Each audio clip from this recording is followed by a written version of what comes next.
You might want to pay attention to this if you care about where you get your food and how it's made. Today, we're going to address some emerging concerns inside the agriculture industry. We have bird flu running rampant in dairy facilities. Then we have livestock marketing regulations. And then also the broadband great divide. So, the US government has decided to take action on the bird flu outbreak in the dairy facility. The US government has allocated 176 million to Moderna for advancing the development of its bird flu vaccine amid the significant H5N1 virus outbreak affecting dairy cows. This funding provided by the US Biomedical Advanced Research and Development Authority aims to support the late-stage development and testing of mRNA-based pre-pandemic vaccine against H5N1 influenza. Now, Moderna's phase 1 trial results are anticipated in the coming weeks, with late stage testing expected to commence in 2025. The late stage trial will focus on assessing the vaccine safety and immune response, with potential acceleration of the development timeline based on the severity of the human cases and transmissions rate. However, it remains uncertain how many doses Moderna can manufacture at this stage.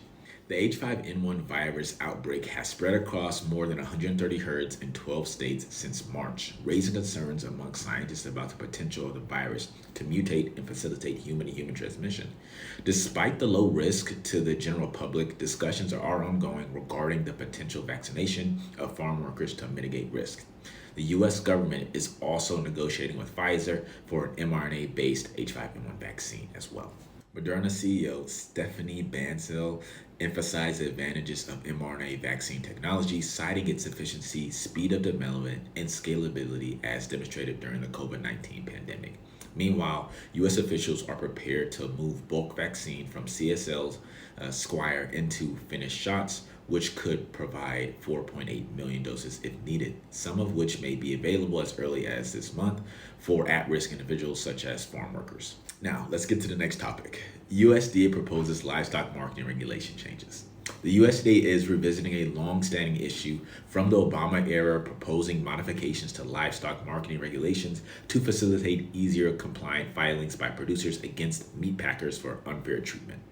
Under the proposal rule, producers would no longer need to demonstrate harm to the market in general. Harm to the single producer would suffice as proof of unfair practices. Agriculture Secretary Tom Vilsack stated that the proposed rule aims to establish clear and transparent standards to ensure fair and competitive markets for both consumers and producers. However, the meat industry has expressed concerns that the rule could encourage lawsuits and disrupt marketing agreements and bonuses for specific animal attributes. This proposal marks the fourth modification attempt by the Biden administration to ensure fair play rules in livestock marketing. With two proposals already finalized, the National Farmers Union welcomed the proposal, highlighting the need for clear and enforceable Packers and Stockyards Act rules to protect family farmers and ranchers from monopolistic practices.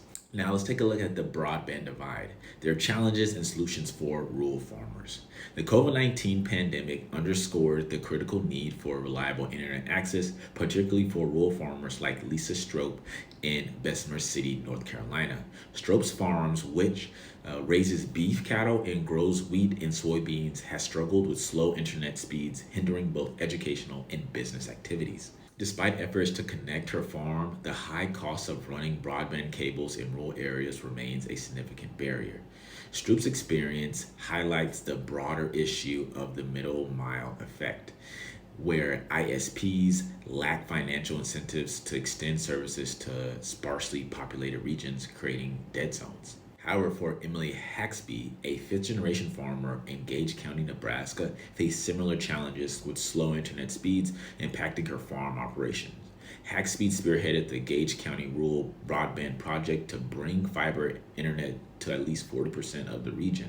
While progress is being made, many rural areas remain underserved, emphasizing the need for continued efforts and funding to bridge the broadband gap.